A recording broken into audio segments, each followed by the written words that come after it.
वैशाख शिवरात्रि शिव महापुराण की कथा कहती है।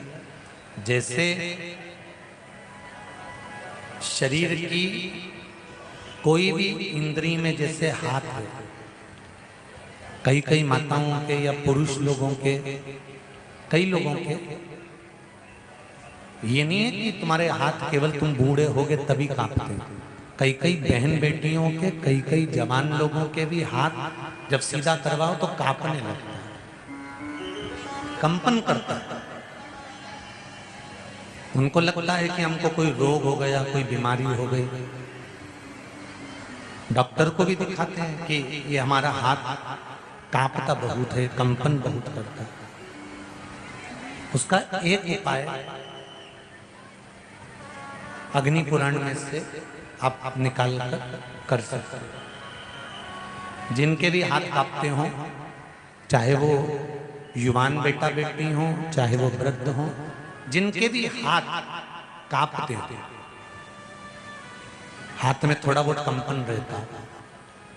और ऐसे कई लोग हैं, केवल हम उनको नहीं कहेंगे कि बुजुर्ग लोगों के कांपते हैं, बहुएं हैं, बेटियां हैं, कई काम करने वाले जो होते हैं, जिन दिन रात दुकान पर बैठते हैं, काम करते हैं, उनके भी हाथ में थोड़ा कंपन आने लगता है। महाराज काली तिल शंकर भगवान को किसी भी सोमवार के दिन समर्पित कर देते हैं। उस काली तिल को चढ़ाने के बाद एक बेलपत्री, एक शमी पत्र शिव जी को चढ़ाना। बेलपत्री और शमी पत्र को उठाकर जहां से पानी शिवलिंग, जलाधारी, ये पानी बहने का स्थान, जहां से पानी नीचे की ओर जाता है, बेलपत्री और शमी पत्र को उठाकर जहां से पानी नीचे की ओर जाता है, वहां उस पत्ती को रख देते। काली तिल को वापिस जलाधारी पर से शिवलिंग से उतार कर लेकर आ जाए और उसको डब्बी में रख लें। सुबह उठने के बाद में, मुंह धोने के बाद में, नाश्ता करने से पहले या कुछ भी खाने से पहले मुख में 2 दाने वो काली तिल के हाटकेश्वर महादेव का नाम लेकर, कौन से महादेव? हाटकेश्वर महादेव का नाम लेकर 2 दाने उस काली तिल के खाना चालू कर दीजिए। 8 दिन 9 दिन कर लो, हाथ में कंपन आना बंद हो जाएगा और आपका हाथ धीरे धीरे ठीक हो जाएगा। माताओं से निवेदन, बड़ा सुंदर भाव से फिर निवेदन करूंगा, जिसका बेटा, जिसका बच्चा मंद बुद्धि हो, विवेक काम नहीं कर रहा हो, बुद्धि काम नहीं कर रही, चित्त काम नहीं कर रहा, बहुत चिड़चिड़ा, बहुत उचिष्ट, विवेक काम नहीं कर रहा, बुद्धि काम नहीं कर रही, हां, यहां तक शिव महापुराण की कथा कहती है, एक बीमारी होती है जिसमें नसें शरीर की काम करना बंद कर देती है, और वो उस बीमारी का इलाज पूरे बाहर विदेश में भी नहीं है, जिसमें धीरे धीरे धीरे धीरे नाड़ियां, नसें बंद होती चली जाती है, पांव हाथ काम करना बंद कर देता है, फिर वाणी कम हो जाती है, नयन दिखना बंद हो जाता है, शरीर बेकार। उसके लिए भी कोई मंद बुद्धि है, उसके लिए भी शिव महापुराण की कथा कहती है, हफ्ते 2 हफ्ते में कभी सोमवार के दिन, भले मट्टी का बर्तन तुम्हारे घर में नहीं हो, घर में कोरा सा दिया भी हो, कोरा दिया, दिया कोरा मतलब उसमें दीप ना लगा हो, मट्टी का नया दिया, उसमें अगर आपने थोड़ा पानी भरकर रख भी दिया और उसमें गलते गलते वो पानी ज़्यादा नहीं भी बचा, 2 बूंद भी बचा है, और वो 2 बूंद भी अशोक सुंदरी वाली जगह पर चढ़ा है, और वही पानी जिसकी विवेक, जिसकी बुद्धि, जो मंद बुद्धि कहा जाता है, उसको अगर बेलपत्री के साथ में वो जल की 2 बूंद भी उसको दी जाए तो वो विवेकवान बनता चले जाता, उसकी बुद्धि काम करना प्रारंभ करती। कितना भी मंद बुद्धि हो, पड़ा रहता हो, पड़ा है, मुंह से राल बह रही है, वो बोल नहीं पा रहा, शरीर विग्रह बेकार बिल्कुल, उसके लिए भी ये कार्य करता। शिव पर चढ़ा हुआ मट्टी के पात्र का जल सुख प्रदान करता है। बैसाख के महीने में पीपल के वृक्ष के नीचे, बेलपत्री के वृक्ष के नीचे, तुलसी के पौधे के नीचे, आंवले के नीचे, बट वृक्ष के नीचे, शमी वृक्ष के नीचे जल चढ़ाने का महत्व हमारे यहाँ बैसाख शिवरात्रि शिव महापुराण में मिलता है।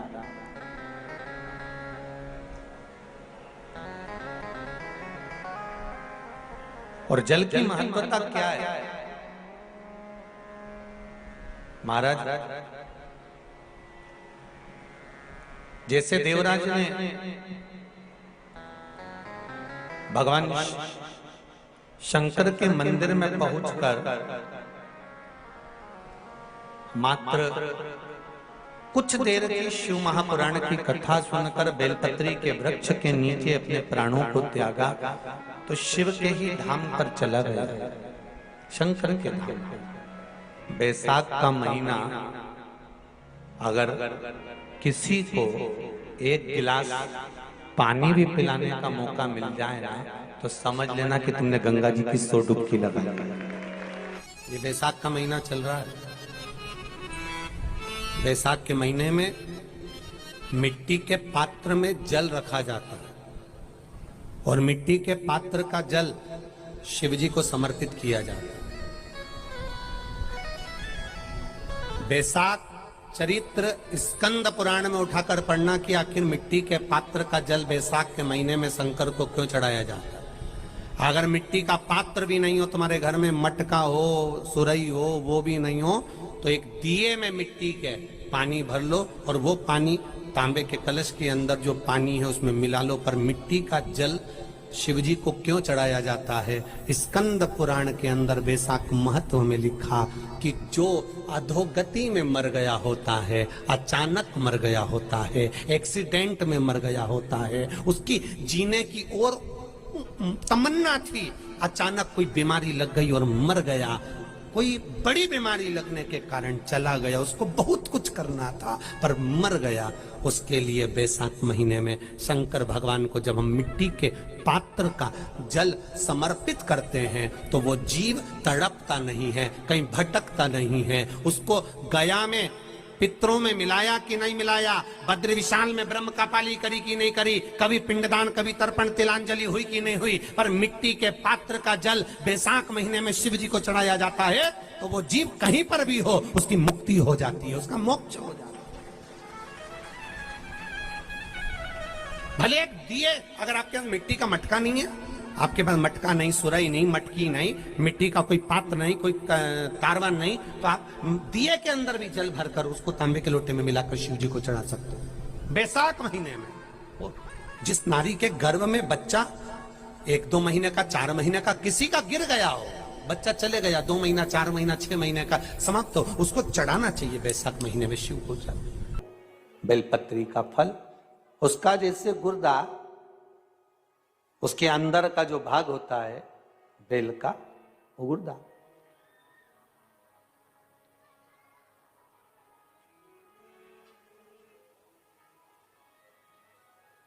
उसको अग्नि में जलाकर उसकी भस्म तैयार कर कर छान कर जब जब आपके यहां विद्वान ब्राह्मण शिव जी का अभिषेक कराते हैं, पूजन कराते हैं, तो उसमें लिखते हैं पूजन के साहित्य में बेलपत्री, धतूरा, दुर्वा, ये उसमें नीचे लिखेंगे भस्म। लिखते कि नहीं लिखते? लिखते हैं ना, भस्म अभिषेक में चाहिए रहती। तब उस भस्म का थोड़ा सा भी भाग आप अगर शिव को समर्पित कर रहे हो तो ये जान लें कि शंकर मनवांछित फल प्रदान कर रहे हैं, शिव फल प्रदान कर।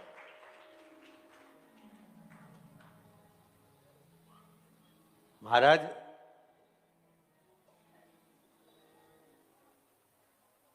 बेलपत्री के वृक्ष के नीचे बैठकर हाथ में एक बेलपत्र का पत्ता रखकर आप पंचाक्षर मंत्र नमः शिवाय, ओम नमः शिवाय या श्री शिवाय नमस्तुभ्यम या महामृत्युंजय मंत्र का स्मरण कर रहे हो, पर डंडी का भाग अपनी ओर, बेलपत्र की बीच वाली पत्ती का भाग बीच वाली उंगली की ओर रखकर अगर आप स्मरण कर रहे हैं और अपनी कामना कर कर बेलपत्री के वृक्ष के नीचे बैठकर उस पत्ते को सम्मुख रखकर बाबा से विनय कर कर एकांत में उस बेलपत्री के वृक्ष की छांव में, बेलपत्री के वृक्ष की छांव आप कामना कर कर उस पत्ते को शंकर भगवान के ऊपर समर्पित कर रहे हैं, तो ये जान कर रखें कि पार्वती और शिव का मिलन करवा रहे हैं और अपनी मनवांछित फल कामना पूर्ण करवा रहे हैं। क्योंकि शिव और पार्वती का जब मिलन होता है, शंकर पार्वती जब एक दूसरे के सम्मुख में होते हैं, शिव और पार्वती जब एक दूसरे के सामने अपने बच्चों के कारण एक दूसरे के सम्मुख में आते हैं, तो उनके चेहरे पर प्रसन्नता का भाव आ जाता है। तो फल, मनवांचित फल की कामना आप जिस कामना के लिए कर रहे हैं, विवाह के लिए, नौकरी के लिए, सर्विस के लिए, व्यापार के लिए, रोग मुक्ति के लिए, आप जिस कामना से कर रहे हो, बस उससे कहकर कभी सोमवार का दिन हो, क्योंकि शंकर जी को सोम प्रिय है, सोमवार का दिन, चंद्र का वार शिव जी को प्रिय है, शिव जी को प्रिय है।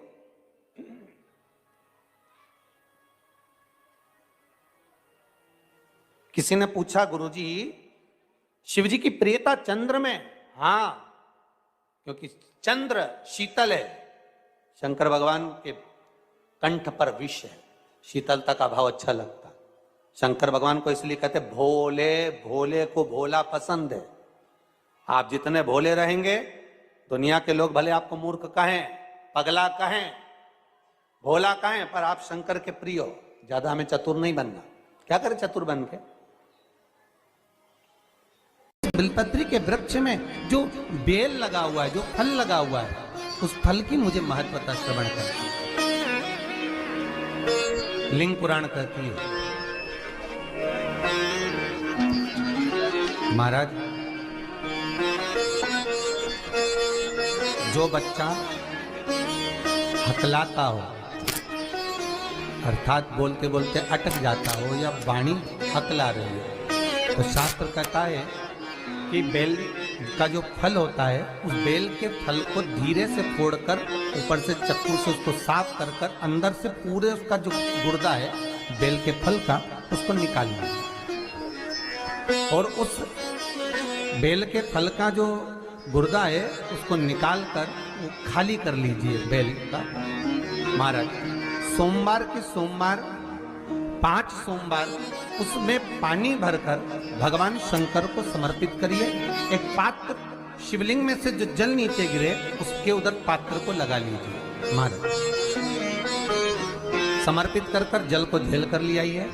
जो व्यक्ति वाणी से हकला रहा हो, उस व्यक्ति को वो जल भगवान शंकर का जो शिव महापुराण का मूल मंत्र है, श्री शिवाय नमस्तुभ्यम, उस मंत्र का जाप कराकर धीरे धीरे बुलवाते हुए उस पानी को पिलाना प्रारंभ कर दीजिए। केवल सोमवार को ही करना है और सोमवार को ही पिलाना है, इसके सिवाय नहीं करना है। महाराज जैसे मंत्र बोलते जाए, श्री शिवाय नमस्तुभ्यम बोलते जाए और धीरे धीरे उसको पानी पिलाते जाए, श्री शिवाय नमस्तुभ्यम बोलते जाए और पानी पिलाते जाए। महाराज धीरे धीरे आप 5 सोमवार करोगे, उसकी वाणी में अटकना बंद हो जाएगा, धीरे धीरे उसकी वाणी श्रेष्ठता की ओर अग्रणी होगी। तो बीले की महत्वता भगवान लिंग पुराण के अंतर्गत वर्णन कर रहे हैं, भगवान शिव कह रहे हैं। स्कंद पुराण के अंतर्गत, लिंग पुराण के अंतर्गत, नर्मदा पुराण के अंतर्गत, शिव महापुराण के अंतर्गत कि जो बीला है, इस बीले की महत्वता, इस बीले का सुख क्या है। तो क्या कहा महाराज जी? भगवान शिव कहते हैं, अरे पार्वती 1000 अश्वमेध यज्ञ में अग्नि कुंड के अंदर पूर्ण आहुति पर जो गोला समर्पित किया जाता है और एक बेल, एक बीला बैसाख महीने में जो मुझे समर्पित कर देता है उसको 1000 अश्वमेध यज्ञ का पुण्य फल प्राप्त हो जाता है। मात्र एक बेल।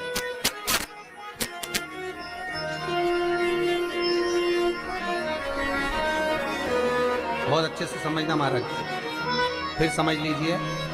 केवल सारे शिवलिंग में एक नर्मदेश्वर महादेव ऐसे होते हैं जिन पर कुछ भी चढ़ाओगे तुम खा सकते हो। भगवान को अगर भोग लगाया तो तुमने खा लिया। भगवान के शिवलिंग को अगर कोई वस्तु टच हो गई तो तुम पा सकते हो। मिठाई हो, चूरमा हो, लड्डू हो, पेड़ा हो, गुलाब जामुन हो, इमरती, भजिया, पकौड़ा, फल फ्रूट जो भी होगा वो पा सकते हो। पर नर्मदेश्वर शिवलिंग को छोड़कर शिव महापुराण के अंतर्गत विद्धेश्वर संहिता में लिखा हुआ है कि बाकी के जितने शिवलिंग होंगे उसको अगर कोई वस्तु टच हो गई तो वो खाने के लायक नहीं रहती, वो सांसारिक मनुष्य नहीं खा सकता। शंकर के मंदिर का प्रसाद संसार का मनुष्य उसको ग्रहण नहीं कर सकता। उसको केवल बैरागी, त्यागी, जिसने घर छोड़ दिया, परिवार छोड़ दिया, अपने कुटुंब कबीले को छोड़ दिया, केवल वही पा सकता है। ये शिव महापुराण की विद्धेश्वर संहिता कर रही है। सात के महीने में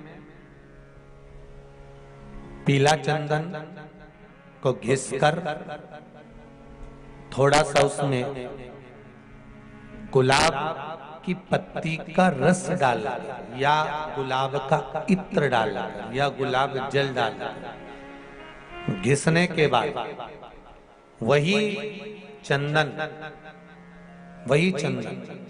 बेलपत्री के वृक्ष के नीचे त्रिपुंड लगाने पर उसी त्रिपुंड की उंगलियां शंकर भगवान की शिवलिंग पर लगाने, उसी उंगलियों को लाकर जो दमे का मरीज होता है, जिसको थोड़ा चलने पर सांस फूल जाती हो, दम भर जाता हो, श्वास बहुत ऊंची नीची होती हो, दम भरा रहा हो, दम ऊपर नीचे हो रहा हो, तो उसके हृदय पक्ष स्थल पर लगा देने पर और एक कंठ के भाग में लगा देने पर, महाराज यही बैसाख के महीने में कर देने पर उसको फिर धीरे धीरे दम भरना बंद हो जाती है, श्वास का मरीज धीरे धीरे ठीक होने लगता है। ये दम के मरीज के लिए शंभु आप जब करोगे स्वयं स्वतः के लिए तो वो सुख आएगा। एक बात कहें तो जरा अच्छे से सुनना। बेटा अगर गलत मार्ग पर जा रहा है, बेटी अगर गलत मार्ग पर जा रही है, बच्चे अगर गलत मार्ग पर जा रहे हैं, घर का कोई सदस्य कहीं मदिरापान में, कहीं वेश्यावृत्ति में, कहीं जुए में, कहीं मांसाहार में, कहीं डब्बा में, कहीं आदि गलत मार्ग पर पड़ रहा है, जुआ खेलने बैठा है, पत्ते खेलने बैठा है, कुछ गलत काम करने बैठ रहा है, और तुमको थोड़ी सी भी भनक लग जाए, थोड़ी सी भी भनक लग जाए कि ये व्यक्ति गलत मार्ग पर जा रहा है, समझना। और समझना क्या, प्रयास करना उसको सत्संग तक ले जाना, उसको कहीं कथा तक, सत्संग तक, मंदिर तक, देवालय तक, शंकर के दरवाजे तक लेकर जाने का प्रयास करें। गलत मार्ग पर चलने वाला व्यक्ति अगर शंकर भगवान पर एक लोटा जल, मात्र थोड़ा सा इत्र डालकर, कोई भी इत्र जो तुम्हारे पास में हो वो डालकर, अगर इत्र भी ना मिले तो किसी फूल की पंखड़ी को डालकर शिव को समर्पित करने लगता है, महीना भर लगता है, उसका मार्ग विभाजन हो जाता है, गलत मार्ग से सतमार्ग की ओर चले जाते हैं। आप उसको शिव भक्ति में लगा दो, आप उसको शंकर की भक्ति में लगा दो, आप उसको शिव स्मरण में लगा लीजिए, आप उसको शिव भक्ति की ओर लेकर चले जाए।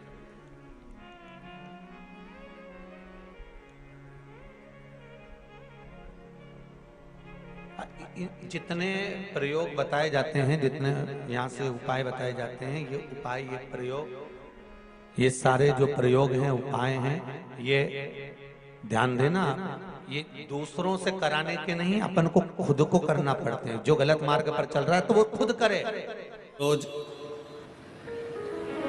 शंकर के मंदिर में प्रतिदिन जाने वाले को और एक और चीज अपने स्मरण में रहे, अगर शिव के मंदिर नहीं जा सकते तो अपने घर में जो शिवलिंग है उस पर जल चढ़ाओ, और यदि आप अपने शंकर के घर में शिवलिंग पर भी जल नहीं चढ़ा पा रहे हो तो किसी बेलपत्री का वृक्ष हो, उस वृक्ष के नीचे भी जल चढ़ाओ। और कभी मौका मिल जाए, कभी भगवान शंकर की बड़ी करुणा हो जाए, भगवान शंकर की बड़ी उदारता हो जाए, भगवान शंकर की बड़ी कृपा हो जाए, बड़ी कृपा हो जाए। भगवान शंकर जिस दिन तुम्हारे ऊपर बहुत बड़ी कृपा कर दे, किसी सोमवार को 3 नियम बना लो। जिस दिन मेरा भोले बाबा तुम पर कृपा कर दे, उस दिन सोमवार का एक नियम बनाओ कि महीने का एक सोमवार मुझे ऐसा करना है, 3 नियम धारण करना है महीने के सोमवार को। पहला, सवेरे जाकर शंकर भगवान को 1 लोटा जल चढ़ाना है। दूसरा, दोपहर के समय पर जाकर मुझे बेलपत्री के वृक्ष के नीचे एक चावल का दाना रखकर बेलपत्री की 7, 11, 21, 108, 51 जितनी परिक्रमा आप लगा सकते हो वो लगाना है। और तीसरा, बेलपत्री के वृक्ष के नीचे और शंकर के मंदिर के दरवाजे पर मुझे एक घी का दीपक लगाना है। बस ये 3 नियम जिसने महीने में एक बार ले लिया, समझ लो उसको पीछे हटने की जरूरत ही नहीं, वो आगे ही बढ़े। महीने के किसी एक सोमवार का ऐसा नियम बना लो कि मुझे 3 नियम धारण करना है महीने के किसी भी एक सोमवार को। हम ये नहीं कहेंगे कि तुम सोमवार 5 पढ़ रहे हैं तो 5 को करो, 4 पढ़ रहे हैं तो 4 को करो, 3 पढ़ रहे हैं तो 3 को करो। तुम तो महीने का एक सोमवार का नियम बना। और मेरी जीजियों से, मेरी बेटियों से जो विदेश में रह रही हैं, जो कहीं बाहर रह रही हैं, कहीं बड़े शहर में रह रही हैं, जो रोज मंदिर नहीं जा सकते, हर किसी महीने के एक सोमवार को भी ये नियम निर्धारण थे, तो उनसे कहेंगे कि 3 महीने में एक सोमवार का नियम बना लो। 3 महीने में नहीं बना सकते तो 6 महीने में एक सोमवार का नियम बना लो। और 6 महीने में नहीं बना सकते तो 1 साल में एक सोमवार का ऐसा नियम बना लो कि मैं साल का एक सोमवार ऐसा रहूंगी कि सुबह सोमवार के दिन मंदिर में जाकर जल चढ़ाऊंगी, दोपहर में जाकर बाबा को एक अक्षत का दाना रखकर, अक्षत का मतलब है कि बाबा मेरी दिनों दिन उन्नति करना। बेलपत्री के वृक्ष के नीचे जो अक्षत रखा जाता है वो उन्नति के लिए रखा जाता है। शंकर के शिवलिंग पर जो अक्षत रखा जाता है वो रोग मुक्ति के लिए रखा जाता है। अशोक सुंदरी पर जो अक्षत रखा जाता है वो संतान प्राप्ति के लिए रखा जाता है। षडानंद कार्तिकेय की ओर जो अक्षत रखा जाता है वो हमारे बच्चों की सुख समृद्धि के लिए रखा जाता है। विनायक की ओर, गणेश जी की ओर जो अक्षत रखा जाता है वो हमारे घर में कोई मंगल कार्य आ जाए उसके लिए रखा जाता है। और जो पीठिका होती है जिसपे शिवलिंग रखा होता है, पार्वती जी का हस्तकमल, उस पर अक्षत रखा जाता है तो नारी के अखंड सौभाग्य के लिए रखा जाता है। अक्षत रखने का भी तरीका है। एक चावल का दाना कहाँ रखा जाता है, क्यों रखा जाता है, कैसे रखा। अब कई लोग कहते हैं गुरुजी ये शिव महापुराण में आप ये नियम बताते हो, तरीका बताते हो। हम तो उनसे कहेंगे डॉक्टर के पास जाओगे तो डॉक्टर भी गोली लिखकर ये नहीं कह देगा कि ये सारी गोली एक साथ खा जा। डॉक्टर भी कहेगा ये गोली सुबह खाना है, ये गोली शाम को खाना है, ये गोली दोपहर में खाना, ये गोली भूखे रहकर खाना। बोलो सही है कि गलत है? ये रात्रि को खाना खाने के बाद खा लेना, ये खाना खाने के पहले, ये नाश्ते के पहले। और सुनो, ये दवाई, ये वाली पीछे वाली जो दवाई लो ना, इसको दूध से लेना, ये वाली जो दवाई लो ना, इसको पानी से लेना। और सुनो, ये डब्बी है, इसको पानी में मिलाकर फिर पीना। दवाई लेने का भी तरीका है, उसी तरह शिव महापुराण में एक एक अक्षत का भी तरीका है और एक एक बेलपत्री का भी तरीका है। अब मान लो कई लोग कहते हैं गुरुजी आप ये तरीका बताते हो शिव पुराण के माध्यम से, कई लोगों के मन में संशय जागता है, तो अगर हम एक साथ चावल चढ़ा दे तो उसका क्या तरीका है? तो हमारा निवेदन है डॉक्टर जो दवाई ले एक ही बार में निपटा जाए, एक ही बार में खा ले। दवाई एक बार में पूरी खा गए असर नहीं करेगी, इसमें डॉक्टर का कोई दोष नहीं है। उसने तो बताया था ऐसे लेना, ऐसे लेना। और तुमने मैं डॉक्टर साहब ने पूछा दवाई पूरी ली, शाम की दवाई भूल गई थी, सवेरे की दवाई भूल गई थी, ये दवाई भूल गई थी। डॉक्टर कहेगा हमने तो नियम बताया था, तुमने नहीं खाई तो असर कहाँ से करेगी? तुम असर कब करती है? जब हम पूजन के तरीके को जान जाएं, जब हम अर्चना के तरीके को जाएं। आप साल भर का एक सोमवार निकाल लो, 6 महीने का एक सोमवार निकाल लो, 3 महीने का एक सोमवार निकाल लो, महीने का एक सोमवार निकाल लो, अपने से दिल में बन जाए तो एक सोमवार ऐसा निकालो जिसके 3 नियम धारण हो। पहला, उसी सोमवार जिसको कर रहे हो उस दिन सुबह जल चढ़ाना। दूसरे, दोपहर के समय पर जाकर बेलपत्री के वृक्ष के नीचे एक चावल का दाना रखना। और परिक्रमा बेलपत्र की जितनी तुमसे बन जाए, जितनी तुम्हारे शरीर की कैपेसिटी हो, जितना तुम्हारा शरीर चलते बन जाए। हम तो ये भी नहीं कहते कि तुम भूखे रहकर भगवान का भजन करो, हम कभी नहीं कहते। हम तो यहां तक कहते हैं, हमारे पुष्टि मार्ग में यहां तक कहा गया कि वल्लभ कुल की एकादशी करो, भले बकरी जैसे चरो पर एकादशी करो। हम तो यहां तक कहते हैं कि बहुत समय से कल मेरी एकादशी है, एकादशी है, एकादशी है, एकादशी है, पूरे घर को हिलाकर रख दिया, एकादशी है, एकादशी, एकादशी है। बहू टेंशन में, बेटा डिप्रेशन में, पति पपीता ला ला के, सेव फल ला ला के, मूंगफली का दाना ला ला के, काजू कतली ला ला के, सेव फल ला ला के, और सारा सामान साबूदाना और खिचड़ी और ना चिप्स ना जाने क्या क्या ला ला के, बेचारा पति एकादशी आती है वो नौमी से चिंता में पड़ जाता है।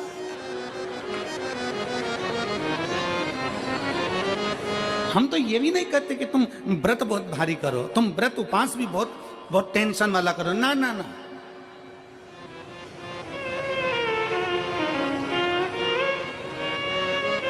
अपने को व्रत उपास भी इतना बहुत बहुत भूखे रह रहे हो, बहुत प्यासे रह रहे हो, और मालूम पड़े कि भगवान हमें मिलेगा, भगवान हमें मिलेगा। भगवान कहता है कि देख भाई, मैं भी भूखा नहीं रहता, तू भी भूखा मत रहे, मैं भी चकाचक रहता हूँ, तू भी चकाचक रहे, मैं भी अपने। और भगवान शंकर तो ये भी कहते हैं कि अपना परिवार में मत छोड़ो। मेरे पास में पार्वती भी, एक ही देवता है जो विद फैमिली मंदिर में बैठता है।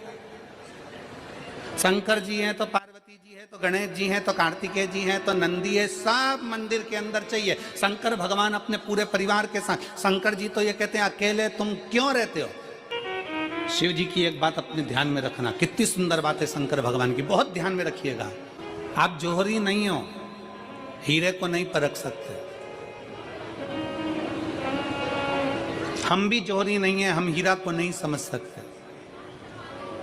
पर भगवान शंकर ने पृथ्वी पर जिसको जन्म दिया उसको जौहरी बनाकर पैदा किया है, उसको जौहरी बनाकर भेजा है कि आप भले हीरा को न समझो चलेगा, पर अपने नजदीक में कोई दुखी है तो उसकी पीड़ा को जरूर समझना। भगवान शंकर कहते हैं उसकी पीड़ा का स्मरण।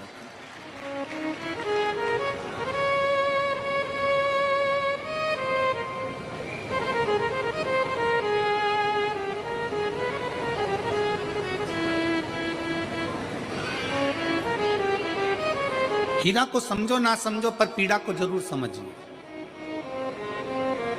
किसी के दर्द को जरूर समझिए, किसी के दुख को जरूर समझिए, किसी की तकलीफों को जरूर समझिए। पशुपतिनाथ का व्रत करते हो आप, 16 सोमवार का व्रत करते हो आप, संकट सोमवार का व्रत करते हो आप, शिवरात्रि का व्रत करते हो, सोमवार की अष्टमी का व्रत करते हो। उन व्रतों में सारे व्रत करो, मना नहीं है, पर उस व्रत में अपना पूर्ण समर्पण परमात्मा के प्रति रखो। केवल खाना छोड़ा है, अन्न छोड़ा है, भोजन छोड़ा है, और दिन में सुबह से लेकर शाम तक 2-3 बार तुमने कुछ ना कुछ पाया है, वो व्रत हो सकता है आपकी दृष्टि में, पर हमारी दृष्टि में व्रत कौन सा है। शिव महापुराण की कथा कहती है कि सुबेरे आपका व्रत चालू हुआ, दूसरे दिन ब्रह्म मुहूर्त तक जो आपका व्रत आपने रखा है, भगवान का जो व्रत कर रहे हो, उस व्रत में एक बात अपने अंदर उतार कर रखो कि इस दिन मैं अपने मोबाइल का त्याग करती हूँ, पूरे दिन मैं मैसेज नहीं पढ़ूंगी, मैं देखूंगी नहीं, मैं अपशब्द नहीं कहूंगी, मैं जानूंगी नहीं। दूसरा, आज के दिन मेरा व्रत है, आज 1 महीने में, 15 दिन में, 2 दिन में, 20 दिन में मैंने अगर किसी से भी अपशब्द कहा होगा, आड़ा टेढ़ा कहा होगा, तो सबसे पहले आज व्रत वाले दिन मैं उसको सॉरी कहूंगी, क्षमा मांगूंगी और अपने हृदय से लगाने का प्रयास करूंगी। व्रत है। व्रत का तीसरा अंश, आज मेरा व्रत है, मैं आज के दिन किसी को भी अपशब्द नहीं बोलूंगी, किसी के लिए आड़ा तड़ा नहीं बोलूंगा, आज जितना बन सकेगा मैं सात्विक जीवन जीऊंगा। चौथा, आज मेरा व्रत है, आज के दिन मैं झूठ नहीं बोलूंगी, ना झूठ बोलूंगा सुबह से लेकर शाम तक। और 5वां, आज व्रत वाला दिन है, जितना फलार मैं करूंगी उसका पैसा जोड़ूंगी कि 15 रुपए का मैंने साबूदाना खाया, 10 रुपए का बटाटा खाया, ये खाया वो खाया, सारा हिसाब लगाकर 55, 60, 70 रुपए जितने होते हैं उसमें से एक अंश निकालकर मैं उसका एक भाग किसी गौशाला में जाकर गाय को चारा जरूर दूंगी। आपका व्रत, आपकी साधना, आपका तप, आपका बल, आप कैसा कर रहे हैं? केवल भूखे रहने पर भगवत पद की प्राप्ति नहीं होती। शिव महापुराण की कथा कहती है कि भूखे रहने से भगवान की प्राप्ति नहीं होती। शिव पुराण की कथा कहती है भगवान को पाने की भूख बढ़ाने से भगवान की प्राप्ति होती है। भीतर से परमात्मा को पाने की भूख बढ़ाइए, भगवान को पाने की भूख बढ़ाओ भीतर से।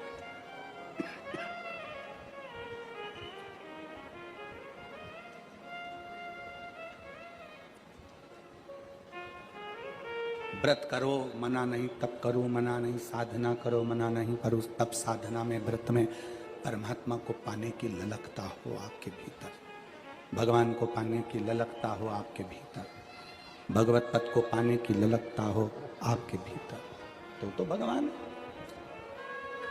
महापुराण की कथा एक बड़ी सुंदर बात कहती है, व्रत आप करते हो,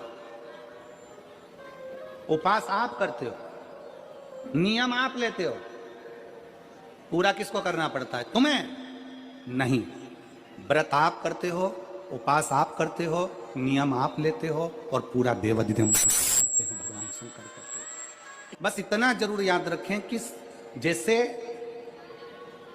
कुछ प्राप्त हो भी गया तो शिव को धन्यवाद देकर शंकर के दरवाजे पर जाते रहना, यह हमारा कर्तव्य है।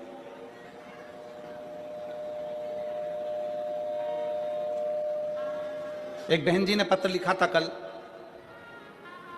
उस पत्र में बहन जी ने लिखा कि शिव महापुराण तप का मतलब क्या होता है? चलिए उपास का मतलब बताओ। खाना छोड़ देना व्रत नहीं है, दूसरे का धन छुड़ाकर खाना छोड़ देना व्रत है। शिक्षा दे देना, किसी को चिकित्सा की जरूरत है उसकी चिकित्सा में थोड़ा सा धन लगा देना, कोई रोते हुए के आंख के आंसुओं को पोंछ देना, किसी के दुख में खड़े होकर उसको खुशियां प्रदान कर देना, ये दुनिया का सबसे बड़ा व्रत है, सबसे बड़ी साधना, सबसे बड़ा तो। मन साफ है तो सारी गलतियां माफ है, और अगर मन ही साफ नहीं है तो गलती कौन माफ करेगा भाई? हम भी तो अपनी जिंदगी में एक नियम बना सकते हैं कि मैं श्री शिवाय नमस्तुभ्यम का जाप करूंगी, मेरी कॉलोनी में कोई शंकर जी का मंदिर है, हम 5-10 महिलाएं प्रत्येक सोमवार को 10 मिनट बैठेंगी, शाम के समय प्रदोष काल में 6 बजे 6:30 बजे बैठेंगे, 6:45 बजे 15 मिनट बाद उठ जाएंगे, श्री शिवाय नमस्तुभ्यम का जाप करेंगे, शंकर जी को भोग लगाएंगे। अगर एक हफ्ते में 5 सोमवार पड़ते हैं तो 5 महिलाएं अपना नियम बना ले कि आज का प्रसाद थोड़ा सा, कुछ भी शक्कर, खड़ी शक्कर, कुछ भी मैं लेके आऊंगी, माँ भोग लगाएंगे, अपन 5 मिलकर श्री शिवाय नमस्तुभ्यम जपेंगे, प्रसाद बांट देंगे, अपने घर चले जाएंगे। ज्यादा ढोंग प्रपंच नहीं, दिखावा नहीं, कोई एक नियम। हमारे नजदीक में शंकर जी का मंदिर है, हफ्ते में एक बार नियम बनाएंगे, उस मंदिर में सफाई करेंगे, हफ्ते में एक बार नियम बनाएंगे, अपने नजदीक के शंकर के मंदिर को साफ करेंगे, क्लीन करेंगे। एक नियम अपने अंदर बनाओ शिव के प्रति।